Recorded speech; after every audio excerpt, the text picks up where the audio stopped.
এই সমস্ত বিপদ, এই সমস্ত পরিস্থিতি,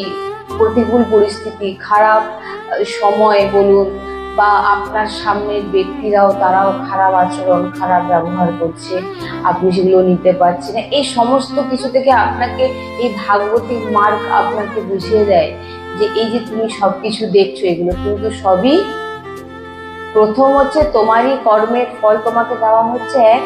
আর দ্বিতীয় হচ্ছে এই এই যে দুঃখ, এই যে কষ্ট, এও কিন্তু তোমার জীবন থেকে চলে যাবে। দ্বিতীয়, কখনো কোনোদিন নিজের দুঃখকে অন্য কারোর কাছে প্রকাশ করবে। যদি তুমি তোমার দুঃখকে কারোর কাছে প্রকাশ করো, বাইরে বেরিয়ে গেলে আপনার ভালো কেউ চাইবে,